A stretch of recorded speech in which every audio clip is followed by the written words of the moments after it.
നമസ്കാരം. UPA ഭരണകാലത്ത് ഉയർന്നു കേട്ട നിരവധി അഴിമതി കഥകളിൽ ഒന്നാണ് അഗസ്റ്റ വെസ്റ്റ്ലാൻഡ് ഹെലികോപ്റ്റർ ഇടപാടുമായി ബന്ധപ്പെട്ട അഴിമതി. ഒരു ഇറ്റാലിയൻ കമ്പനിക്ക് വലിയ രീതിയിലുള്ള ലാഭമുണ്ടാക്കത്തക്ക രീതിയിൽ ഏതാണ്ട് 3600 കോടി രൂപയുടെ ഈ പദ്ധതിയിൽ ഇടനിലക്കാരും രാഷ്ട്രീയക്കാരും ഉദ്യോഗസ്ഥരും അടക്കമുള്ളവർ ഇടനിലക്കാരായി വരികയും കൈക്കൂലി അടക്കം ധാരാളം കള്ളപ്പണം ഇടപാട് നടക്കുകയും ചെയ്തു എന്ന ആരോപണം ഉയർന്ന ഒരു കേസാണത്. പക്ഷേ ഇപ്പോൾ ഈ അഗസ്റ്റ വെസ്റ്റ്ലാൻഡ് കേസുമായി ബന്ധപ്പെട്ടൊരു വഴിത്തിരിവ് ഉണ്ടായിരിക്കുകയാണ്. ഇന്നത്തെ ഇന്ത്യൻ രാഷ്ട്രീയ സാഹചര്യത്തെ തന്നെ പിടിച്ചു കുലുക്കാൻ സാധ്യതയുള്ള ഒരു വഴിത്തിരിവാണത് എന്ന് തന്നെ പറയാം. RP, എന്താണ് ഈ കേസുമായി ബന്ധപ്പെട്ട് ഇപ്പോഴുണ്ടായിരിക്കുന്ന ഈ വിവാദം അല്ലെങ്കിൽ ഇപ്പോഴുണ്ടായിരിക്കുന്ന ഒരു പുതിയ ഡെവലപ്മെൻറ്റ് എന്താണ് എന്ന് ചോദിച്ചു കഴിഞ്ഞാൽ, കുറേയൊക്കെ ഒരു ഹൈപ്പും കൂടെ ക്രിയേറ്റ് ചെയ്യുന്ന ഒരു വാർത്തകളാണ് വന്നുകൊണ്ടിരിക്കുന്നത്. അപ്പോൾ ഇതിൽ പൂർണ്ണമായിട്ട് എത്രയോ സത്യമുണ്ട് എന്ന് നമുക്ക് ഇപ്പോഴത്തെ അവസ്ഥയെ പറയാൻ പറ്റില്ല. പക്ഷേ ചില കാര്യങ്ങൾ വളരെ കൃത്യമാണ് എന്ന് നമുക്ക് മനസ്സിലാക്കാൻ സാധിക്കും. ഞാൻ ഈ കേസിൻ്റെ ഒരു ചെറിയ സംക്ഷിപ്തം പറഞ്ഞാൽ മാത്രമേ അതിൻ്റെ ഇപ്പോഴത്തെ ലെവലിലേക്ക് വരാൻ പറ്റുള്ളൂ.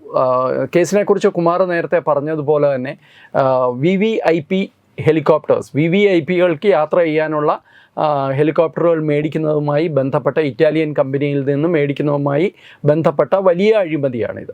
ഇത് 3600 കോടി രൂപയുടെ അതിൽ കൂടുതൽ പിന്നീട് വരാൻ സാധ്യതയുള്ള ഒരു ഇടപാടായിരുന്നു.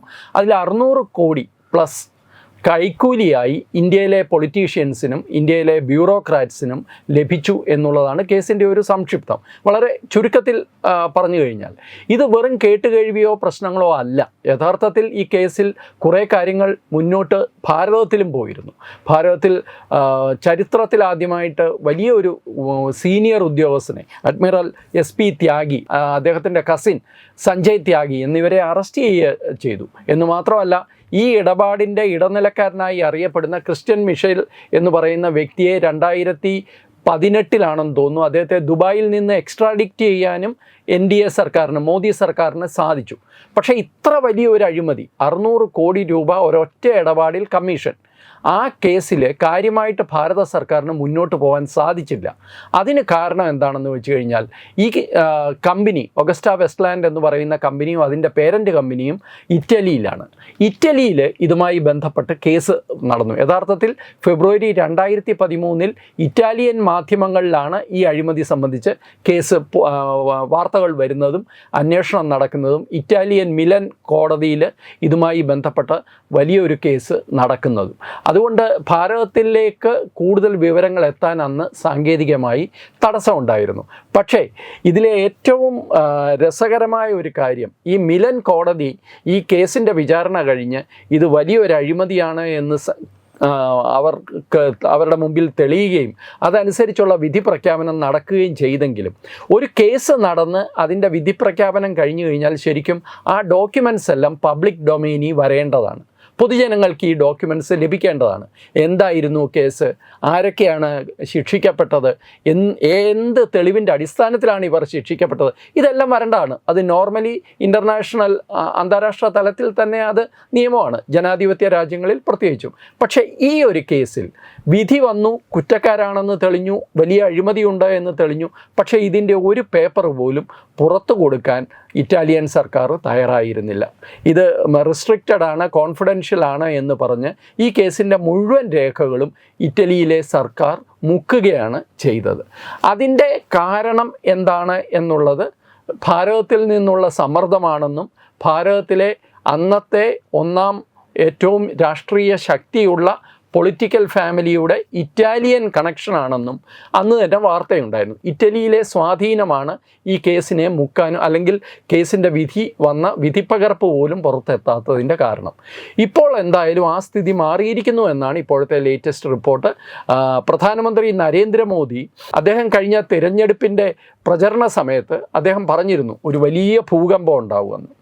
ആ ഭൂകമ്പമാണ് ഇപ്പോൾ നടന്നതെന്നും ഇപ്പോൾ ഇറ്റലിയിൽ നിന്ന് പ്രധാനമന്ത്രി ഇപ്പോൾ G7 സമ്മിറ്റിന് പോയപ്പോൾ അദ്ദേഹത്തിന് ഈ കേസുമായി ബന്ധപ്പെട്ട് നിരവധി രേഖകൾ അല്ലെങ്കിൽ ഇതുവരെ പൂഴ്ത്തിവെച്ചിരുന്ന രേഖകൾ അദ്ദേഹത്തിന് ലഭിച്ചു എന്നുമാണ് ഇപ്പോൾ സോഷ്യൽ മീഡിയയിൽ പ്രചരിക്കുന്നത്. അതിൽ സത്യമുണ്ട് എന്ന് തോന്നുന്നു. കാരണം ഈ വിഷയവുമായി ഏറ്റവും നന്നായി റിസർച്ച് ചെയ്തിരുന്ന ചില വ്യക്തികളാണ് ഇതുമായി ബന്ധപ്പെട്ട റിപ്പോർട്ടുകൾ പുറത്തു കൊണ്ടുവന്നിട്ടുള്ളത്. ഈ ഗാന്ധി അല്ലെങ്കിൽ നെഹ്റു കുടുംബത്തിൻ്റെ ഒരു സ്വാധീനം അത് അന്ന് തന്നെ ചർച്ചയായിരുന്നതാണ്. അതെ അതെ. പക്ഷേ ഈ ഹെലികോപ്റ്റർ അഴിമതിയുമായി ബന്ധപ്പെട്ട് ഏറ്റവും പ്രധാനപ്പെട്ട മറ്റൊരു കാര്യം കൂടിയുണ്ട്. അതായത് ഈ പ്രധാനമന്ത്രി, പ്രസിഡന്റ് ഇവർക്കൊക്കെ സഞ്ചരിക്കാനുള്ള ഒരു ഒരു വാഹനമാണ് വാങ്ങാൻ ഉദ്ദേശിക്കുന്നത്. അതിൽ തന്നെ ഇന്ത്യയുടെ അല്ലെങ്കിൽ നമ്മുടെ രാജ്യത്തിൻ്റെ സ്റ്റാൻഡേർഡ് അതിൽ വലിയ മാറ്റങ്ങൾ ഈ കമ്പനിക്ക് വേണ്ടി വരുത്തിയിരിക്കുന്നു എന്ന ഗുരുതരമായ മറ്റൊരു, അതായത് ഈ VVIP സുരക്ഷ പോലും ഇവിടെ വലിയ രീതിയിൽ ചോദ്യം ചെയ്യപ്പെട്ടു എന്നുള്ളതാണ്. തീർച്ചയായിട്ടും VVIP, കാരണം ഒരു അഴിമതി നടക്കുമ്പോൾ അത് ഏത് ലെവലിലുള്ള അഴിമതിയാണെങ്കിലും അത് ആദ്യം ബാധിക്കുന്നത് ഈ പ്രോഡക്റ്റിൻ്റെ ക്വാളിറ്റിയാണ്. അതെ, തീർച്ചയായിട്ടും. കാരണം കമ്പനി എന്തായാലും ഇത് ഫ്രീ ആയിട്ട് ചെയ്യില്ല. ഈ കൊടുക്കേണ്ട ഈ 600 കോടി കമ്മീഷനായിട്ട് കൊടുക്കണം എന്നുണ്ടെങ്കിൽ ആ 600 കോടി അവർ വസൂലാക്കാനും കൂടെ ശ്രമിക്കും. അത് മിക്കവാറും പ്രോഡക്റ്റിൻ്റെ ഒരു ക്വാളിറ്റിയിലായിരിക്കുമല്ലോ അവർ അതിനെ കോംപ്രമൈസ് ചെയ്യുന്നത്. അതാണ് അവിടുത്തെ ഒരു പ്രധാന പ്രശ്നം. പക്ഷേ ഇതിനകത്തെ പ്രശ്നം ഇതൊന്നുമല്ല കുമാറെ. നമ്മുടെ രാജ്യത്ത് നിരവധി അഴിമതികൾ നടന്നിട്ടുണ്ട്. ഏറ്റവും താഴെ തട്ടി തൊട്ട് പഞ്ചായത്ത് ലെവൽ മുതൽ അങ്ങേയറ്റം കേന്ദ്രത്തിൽ വരെ വലിയ അഴിമതികൾ നടന്നിട്ടുണ്ട് 2014 മുമ്പ്. ഇപ്പം മോദി സർക്കാർ അധികാരത്തിൽ വന്നു തന്നെ ഈ അഴിമതി ഒരു വലിയ വിഷയമായി ഉയർത്തി കാണിച്ചുകൊണ്ടാണ് ഞാൻ നോക്കുന്നത്, അല്ലെങ്കിൽ ഞാൻ കാണുമ്പോൾ എനിക്ക് തോന്നിയത് അഴിമതി വലിയ അളവിൽ ഇല്ലാതാക്കാൻ, പൊതുമണ്ഡലത്തിൽ നിന്ന് ഇല്ലാതാക്കാൻ മോദി സർക്കാരിന് കഴിഞ്ഞ 10 വർഷം കൊണ്ട് സാധിച്ചിട്ടുണ്ട്.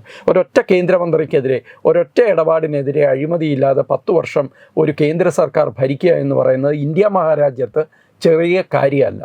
അഴിമതി ഒരു വ്യവസ്ഥാപിതമായ രീതിയിൽ നടന്നു വന്ന ഒരു രാജ്യത്ത് വലിയ മാറ്റം. പക്ഷേ കഴിഞ്ഞ കാലത്തെ അഴിമതികളെ അല്ലെങ്കിൽ അതിൻ്റെ പിന്നിൽ പ്രവർത്തിച്ചവരെ പുറത്തു കൊണ്ടുവരാനും ജനങ്ങൾക്ക് മുമ്പിൽ നിർത്തി നാണം കെടുത്താനും കുറച്ചുകൂടി ശക്തമായ ശ്രമം ഈ 10 വർഷങ്ങൾക്കിടയിൽ ഉണ്ടാകണമായിരുന്നു എന്നുള്ള അഭിപ്രായം എനിക്കുണ്ട്.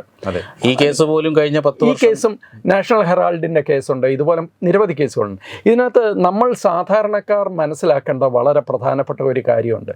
മഴക്കുഴി പദ്ധതി മുതൽ കന്നുകാലി തീറ്റ വരെ ഉള്ള അഴിമതികളിൽ കൈയിട്ട് വാരുന്ന പോലല്ല ഡിഫൻസിലും ഇതുപോലെയുള്ള രംഗത്ത് നടക്കുന്ന അഴിമതി. ഈ അഴിമതി വളരെ സോഫിസ്റ്റിക്കേറ്റഡ് ആണ്. പല ലെയറുകളുണ്ട്, പല തട്ടുകളുണ്ട്. അതുകൊണ്ട് ഏറ്റവും അടിയിലിരിക്കുന്ന, ഏറ്റവും കൂടുതൽ പൈസ വിഴുങ്ങുന്ന ആൾക്കാരെ യാതൊരു കാരണവശാലും കണ്ടുപിടിക്കാൻ ബുദ്ധിമുട്ടാണ്. പല ലെയറുകളാണ്. ഇതിനൊരു അന്താരാഷ്ട്ര ബന്ധമുണ്ട്. വലിയ സാങ്കേതിക ബുദ്ധിമുട്ടുകളുണ്ടാവും ഇതിൻ്റെ സത്യം കണ്ടുപിടിക്കാൻ. അല്ലാതെ ഇന്ത്യയിൽ നടക്കുന്ന ഒരു ചെറിയ അഴിമതിയെ കൈയിട്ട് വാരലല്ല ഇത്. വളരെ കൃത്യമായി, വളരെ സോഫിസ്റ്റിക്കേറ്റഡായി, പ്ലാൻഡായിട്ടാണ് ഡിഫൻസിലെ അഴിമതി നടക്കുന്നത്. ഞാൻ തന്നെ 2015 മറ്റാണ് ഞാൻ കേസരിയിലൊരു കവർ സ്റ്റോറി തന്നെ എഴുതിയിരുന്നു. പ്രതിരോധ രംഗത്തെ അഴിമതിയെ നേരിടുന്നതിന് പ്രധാനമന്ത്രി നേരിടാൻ പോകുന്ന വലിയ വെല്ലുവിളികൾ എന്തൊക്കെയായിരിക്കുമെന്നും. കാരണം ഈ ഡിഫൻസ് രംഗത്ത് നിന്ന് വിരമിച്ച പല ഉദ്യോഗസ്ഥന്മാരും അന്താരാഷ്ട്ര ബന്ധമുള്ള ഇത്തരം സംഘടനകളുടെ അല്ലെങ്കിൽ ഇത്തരം കമ്പനികളുടെയൊക്കെ വക്താക്കളായി നെക്സ്റ്റ് ഡേ മാറുകയാണ്.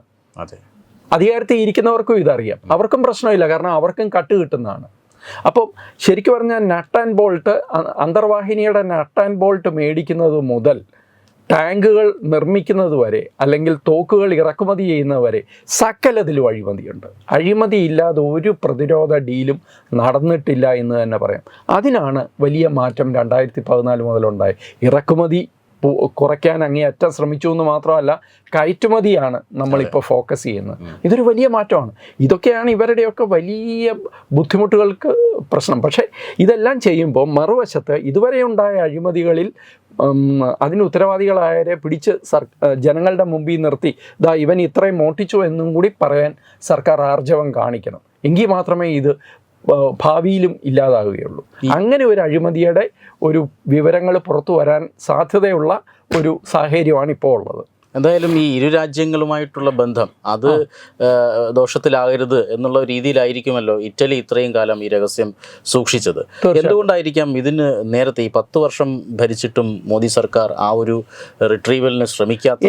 എനിക്ക് ആ കാര്യത്തിലാണ് എനിക്ക് വലിയ സംശയമുള്ളത്. കാരണം ഞാൻ നേരത്തെ പറഞ്ഞ പോലെ SP ത്യാഗിയെ അറസ്റ്റ് ചെയ്ത് ഇവിടെ ഇട്ടിട്ടുണ്ട്. ക്രിസ്റ്റ്യൻ മിഷേലിൻ്റെ കഴിഞ്ഞ ദിവസമാണ് അയാളെ വിടണം ഞാൻ 5 വർഷമായി ജയിലിൽ കിടക്കുന്നു, എന്നെ ഇനിയെങ്കിലും വിടുതൽ വേണം എന്നൊക്കെ പറഞ്ഞ് ജാമ്യത്തിന് വേണ്ടിയിട്ടുള്ള അയാളുടെ അപേക്ഷ കോടതി നിരസിക്കുകയായത്. നമ്മുടെ ഭാരതത്തിലെ കോടതി നിരസിക്കുകയായത്. അപ്പം ഈ കേസുകളെല്ലാം ഉണ്ട്. മറുവശത്ത് മിലൻ കോടതിയുടെ വിധിയും വന്നു കഴിഞ്ഞു. അവിടെ യഥാർത്ഥത്തിൽ പല കാര്യങ്ങളുണ്ട്. അതിനകത്ത് 1-2 വളരെ പ്രധാനപ്പെട്ട കാര്യങ്ങൾ. ഒന്ന്, ആ വിധിയിൽ പറയുന്നു എന്നിപ്പോൾ നമ്മൾക്കറിയുന്നത്, നമുക്ക് ഉറപ്പില്ലാത്ത കാര്യമാണ്. പക്ഷേ ആ വിധി 225 പേജുകളുള്ള വിധിയിൽ പറയുന്ന 1-2 കാര്യങ്ങൾ ഒരു പ്രധാനമന്ത്രിയുടെ ഈ ഇടപാടിലെ അദ്ദേഹത്തിൻ്റെ പങ്കിനെക്കുറിച്ചാണ്. ഇന്ത്യയിലെ വളരെ പ്രധാനപ്പെട്ട ഒരു രാഷ്ട്രീയ കുടുംബത്തിൻ്റെ പങ്കിനെക്കുറിച്ചാണ്. മൂന്നാമത് ഈ ബ്രൈബ്, ഈ കൈക്കൂലി എങ്ങനെയാണ് ഓരോരുത്തരിലേക്കും എത്തി എന്നുള്ള ട്രെയിലിനെ കുറിച്ചാണ്, അതിൻ്റെ ഒരു വഴികളെക്കുറിച്ചാണ്. നാലാമത് ഓർസി എന്ന് പറയുന്ന ഒരു വ്യക്തിയുണ്ട്, ഗിസെപ്പെ ഓർസി എന്നാണ്. എനിക്ക് ഇറ്റാലിയൻ പേരായതുകൊണ്ട് അതിൻ്റെ ഉച്ചാരണം എനിക്ക് അറിഞ്ഞുകൂടാ. അദ്ദേഹം അഗസ്റ്റ വെസ്റ്റ്ലാൻഡ് എന്ന് പറയുന്ന കമ്പനിയുടെ പേരൻറ്റ് കമ്പനിയുണ്ട്, ഫിൻമെക്കാനോ മറ്റോ ആണ്, ഫിൻമെക്കാനിയ അല്ലേ, ഫിൻമെക്കാനിക്ക. ആ കമ്പനിയുടെ ചെയർമാനാണ് ഈ പറയുന്ന ഓർസി. അദ്ദേഹത്തിൻ്റെ കൺഫെഷൻ ഉണ്ടപ്പ, അദ്ദേഹത്തിൻ്റെ കുറ്റസമ്മതമുണ്ട്. ഇതിൽ കവിഞ്ഞ് എന്താണ് ആവശ്യം? അപ്പോൾ ഇതെല്ലാം വളരെ വ്യക്തമായിട്ട് ഇതിനകത്തുണ്ട്. അപ്പോൾ ഇത് തീർച്ചയായിട്ടും നമ്മൾ വളരെ താമസിച്ചു പോയി. ഈ പറയുന്ന വിധിന്യായത്തിൽ ഇത്രയും ഡീറ്റെയിൽസ് ഉണ്ട്. ഇവിടെ ഇന്ത്യയിൽ ആൾ കിടപ്പുണ്ട്. CBIയും എൻഫോഴ്സ്മെൻറ്റ് ഡയറക്ടറേറ്റും കേസ് രജിസ്റ്റർ ചെയ്തിട്ടുണ്ട്. നമ്മൾ ചെയ്യേണ്ട കാര്യങ്ങളെല്ലാം ചെയ്തു വെച്ചിട്ടുണ്ട്.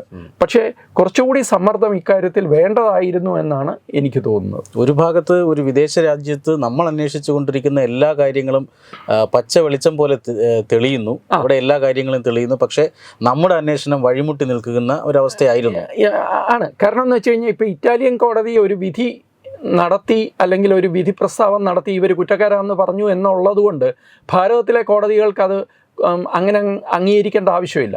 കാരണം ഭാരതത്തിലെ കോടതിക്ക് കോടതിയുടെ മുമ്പിൽ തെളിവ് വേണം. ആ തെളിവുകൾ കൊടുക്കാനുള്ള ശ്രമങ്ങളെയാണ് ഇത്രയും കാലം ഇങ്ങനെ തടഞ്ഞുകൊണ്ടിരുന്നത്. മനസ്സിലായില്ലേ? എന്ന് മാത്രമല്ല, ഞാൻ നേരത്തെ പറഞ്ഞ ഈ വിധി പ്രസ്താവത്തിലെ ഇതിൽ വളരെ കൃത്യമായിട്ട് ഇതിൻ്റെ ഇടനിലക്കാരെ ഐഡൻറ്റിഫൈ ചെയ്തിട്ടുണ്ട്.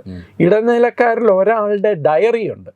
ആ ഡയറിയിൽ AP ആൻഡ് ഫാമിലി എന്ന് എഴുതിയിട്ടുണ്ട്. ആരാന്ന് വല്ല ഊഹമുണ്ടോ? AP ആൻഡ് ഫാമിലി ഇല്ല. അഹമ്മദ് പട്ടേൽ ആൻഡ് ഫാമിലി ആണെന്നാണ് പറയുന്നത്. Ahmed Patel plus family.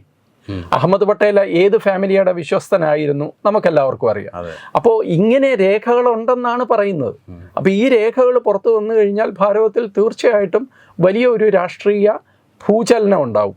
പക്ഷേ എനിക്ക് തോന്നുന്നത് പ്രധാനമന്ത്രി നരേന്ദ്രമോദി ചിന്തിക്കുന്ന സമയത്ത് അദ്ദേഹം ഇത് കോടതിയുടെ മുമ്പാകെ ഈ തെളിവുകൾ എത്തിക്കാനായിരിക്കണം ഭാരത സർക്കാരും മോദിയും ശ്രമിക്കുന്നത്. കാരണം ഇതൊരു രാഷ്ട്രീയ ലാഭത്തിന് വേണ്ടി ഉപയോഗിച്ച് കഴിഞ്ഞാൽ നേരെ ഉടനെ പറയും അദ്ദേഹം ഇത് രാഷ്ട്രീയ വേട്ട നടത്തുകയാണെന്ന്. അത് വേണ്ട, കേസ് ഓൾറെഡി ഉണ്ട്. EDയുടെയും CBIയുടെയും കേസുണ്ട്. അപ്പോൾ അവരുടെ മുമ്പിൽ ഈ രേഖകൾ കൊടുത്താൽ മതിയല്ലോ. അപ്പോൾ അതിനുള്ള ശ്രമമായിരിക്കും ഇപ്പം നടക്കുന്നതെന്ന് എനിക്ക് തോന്നുന്നു. എന്തായാലും ഈ ഒരു വലിയ രാഷ്ട്രീയ ഭൂചലനത്തിലേക്ക് ഒക്കെ കാരണമാകും എന്ന് പറയപ്പെടുന്ന ഈ നമ്മൾ അറിയുന്ന ഈ വിവരങ്ങൾ, അതൊരു പക്ഷേ പുറത്തു വന്നത് ഈ മെലോഡി ടീമിൻ്റെ ഒരു സ്വാധീനമായിരിക്കണം. കാരണം ഇതിപ്പോൾ ഒറ്റ ദിവസം കൊണ്ട് അങ്ങോട്ട് G7 എന്നു മേടിച്ചു എന്നൊക്കെ ചിലരൊക്കെ ഈ സോഷ്യൽ മീഡിയയിൽ എഴുതുന്ന പോലെ അല്ല. 2 സർക്കാരുകൾ തമ്മിൽ അന്താരാഷ്ട്ര പ്രാധാന്യമുള്ള ഒരു കേസിൽ രേഖകൾ കൈമാറുക, അത് ഇതുവരെ ഒളിച്ചു വെച്ചിരുന്ന അല്ലെങ്കിൽ പൂഴ്ത്തി വെച്ചിരുന്ന രേഖകൾ പുറത്തു കൊണ്ടുവരിക. ഇതിനകത്ത് ഇറ്റലിയിലെ കോടതിയുടെ ഇൻവോൾവ്മെൻ്റ് ഉണ്ട്. അപ്പം ഒറ്റ ദിവസം കൊണ്ട് നടക്കില്ല. പക്ഷെ 10 വർഷം വേണമായിരുന്നോ എന്ന് എനിക്കറിയില്ല. ഇത് ഈ ഒരു അഴിമതി മാത്രമല്ല കുമാറേ, നമ്മളുടെ നാട്ടിൽ ഫാസ്റ്റ് ട്രാക്ക് കോടതി വേണ്ടത് ഇത്തരം വലിയ അഴിമതിയുടെ കാര്യത്തിലാണ്. ഇതിപ്പോൾ ഒരു സാധാരണക്കാരൻ ഒരു 10 രൂപ മോഷ്ടിച്ചു കഴിഞ്ഞാൽ അവനെതിരെ പിന്നെ മുഴുവൻ കേസുകളുണ്ട്. അവൻ 10 രൂപ മോഷ്ടിച്ചാലും 1000 കോടി മോഷ്ടിച്ചാലും കുറ്റമാണ്.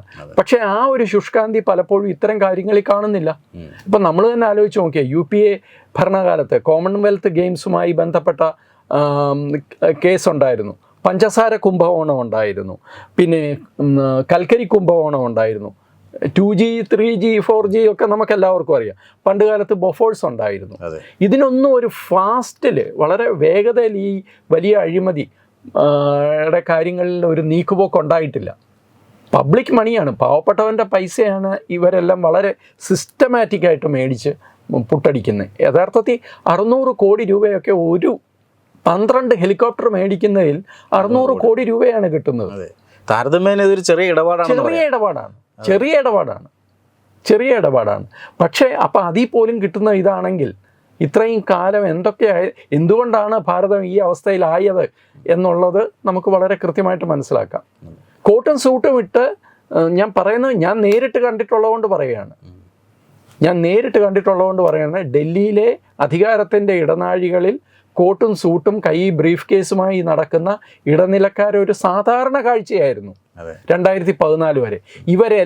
ഇവരിൽ മിക്കവരും 90% മുൻ സൈനിക ഉദ്യോഗസ്ഥന്മാരായിരുന്നു, പ്രതിരോധ വകുപ്പിലെ ഉദ്യോഗസ്ഥന്മാരായിരുന്നു. ബാക്കിയുള്ളവർ വിദേശികളുമാണ്. ഈ ഇടനിലക്കാരാണ് ഇത്തരം ഇടപാടുകളുടെ എല്ലാം പിന്നിലെ സൂത്രധാരന്മാരായിട്ട് പ്രവർത്തിച്ചിട്ടുള്ളത്. അതിനൊരു വലിയ മാറ്റമാണ് 2014 ശേഷം കൊണ്ടുവന്നത്.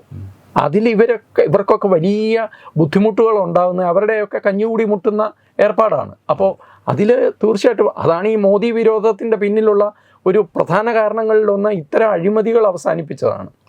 എന്തായാലും ഇത് കേൾക്കുന്ന പ്രേക്ഷകർക്ക് ഒരു സംശയം ബാക്കിയായേക്കാം. കാരണം ഇതൊരു ക്യാൻസൽ ചെയ്യപ്പെട്ട ഇടപാടാണ്. അതെ, ഇനി ഒരു നിയമ നടപടി അതുകൊണ്ട് തന്നെ യഥാർത്ഥ പ്രതികളിലേക്ക് എത്താൻ പ്രയാസം നേരിടുമോ?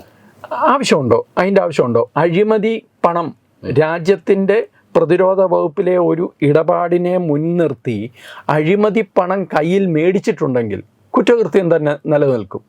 ആ ഒരു പ്രതിരോധ ഇടപാട് അത് ശരിക്കും പറഞ്ഞു കഴിഞ്ഞാൽ 2014 ഇലക്ഷന് മുമ്പാണ് UPA സർക്കാർ അത് ക്യാൻസൽ ചെയ്തത്. അതായത് വലിയ രാഷ്ട്രീയ വിവാദമാകും, അപകടമാകും എന്ന് കണ്ടപ്പോഴാണ് പെട്ടെന്ന് ഇതൊരു വലിയ ചർച്ച. ഇടപാട് ഇപ്പം കുമാർ ചോദിച്ചത് തന്നെയാണ് അതിനകത്തെ നമ്മുടെ മനഃശാസ്ത്രം. അതെ, ഇടപാടില്ലല്ലോ, നടന്നില്ലല്ലോ, പിന്നെന്താ അഴിമതി? പക്ഷേ ഇടപാട് ലാസ്റ്റ് സ്റ്റേജ് വരെ കൈക്കൂലി വരെ എത്തിയിട്ടുണ്ട്, കൈക്കൂലി മേടിച്ചിട്ടുണ്ട് എങ്കിൽ തീർച്ചയായിട്ടും അതിൽ കുറ്റകൃത്യത്തിൻ്റെ എലിമെൻ്റ് ഉണ്ട്. അതുകൊണ്ടാണല്ലോ ക്രിസ്ത്യൻ മിഷേൽ ഇപ്പോൾ 5 വർഷമായിട്ട് ജയിലിൽ കിടക്കുന്നതും കഴിഞ്ഞ ദിവസവും അദ്ദേഹത്തിന് ജാമ്യം കൊടുക്കാതെ കോടതി തടഞ്ഞു വെച്ചതും. അദ്ദേഹം പക്ഷേ ഒരു ആരോപണമൊക്കെ ഉന്നയിച്ചിട്ടുണ്ട്. ഈ ഗാന്ധി കുടുംബത്തിൻ്റെ, നെഹ്റു കുടുംബത്തിൻ്റെ പേര് പറയാൻ അന്വേഷണ ഉദ്യോഗസ്ഥർ നിർബന്ധിക്കുന്നു എന്നുള്ളത് അദ്ദേഹത്തിൻ്റെ ഭാഷ്യമായിരിക്കണം. പക്ഷേ കൃത്യമായി ഇപ്പം എനിക്ക് കുമാറിന് എന്നെക്കുറിച്ചോ ഒരു കേസിൽ സംശയം ഉണ്ടെങ്കിൽ ഇയാളാണോ ഇതിൻ്റെ പിന്നിലെന്ന് ഈ പറയുന്ന ഒരാളോട് ചോദിക്കുന്നതിൽ തെറ്റൊന്നുമില്ലല്ലോ. കാരണം മറ്റിടത്ത് കോടതിയിൽ ഈ പേരുകളും APയും ഫാമിലിയും എന്ന് എഴുതി വെച്ചിരിക്കുകയല്ലേ. അപ്പോൾ തീർച്ചയായിട്ടും അത് ചോദിച്ചിട്ടുണ്ടാവും. പക്ഷേ ഇന്ത്യൻ കോടതികളുടെ മുമ്പാകെ തെളിവ് വേണം. ആ തെളിവിന് വേണ്ടി അന്വേഷണ ഏജൻസികൾ തീർച്ചയായിട്ടും ശ്രമിച്ചിട്ടുണ്ടാകും. ആ തെളിവ് ക്രിസ്ത്യൻ മിഷേൽ തരാത്ത തെളിവാണ് ഇപ്പോൾ ഇറ്റലിയുടെ ഭാഗത്തു നിന്ന് ഭാരതത്തിന് ലഭിച്ചു എന്ന് പറയുന്നത്. അതുതന്നെയാണ് ഈ കേസിലെ ഏറ്റവും പ്രസക്തമായ ഏറ്റവും അവസാനത്തെ ഡെവലപ്മെൻറ്റ്. തീർച്ചയായിട്ടും നമ്മൾ നോക്കിയിരിക്കേണ്ട ഒരു വലിയ കേസാണിത്. എന്തായാലും ഈ പറഞ്ഞതുപോലെ വലിയ രാഷ്ട്രീയ പ്രാധാന്യം ഇപ്പോൾ പുറത്തു വരുന്ന വിവരങ്ങൾ സത്യമാണെങ്കിൽ ഉണ്ട് എന്ന് തന്നെ പറയാം. പ്രധാനമന്ത്രി നരേന്ദ്രമോദിയോടൊപ്പം ആ രേഖകളും വിവരങ്ങളും ഇറ്റലിയിൽ നിന്നും ഇന്ത്യയിലേക്ക് എത്തിയിട്ടുണ്ടോ എന്ന് വരും ദിവസങ്ങളിൽ അറിയാൻ സാധിക്കുമെന്ന് തന്നെ പ്രതീക്ഷിക്കാം. നമസ്കാരം.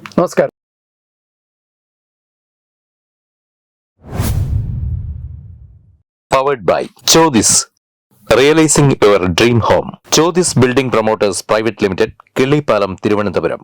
Phone 9048 2 555 99.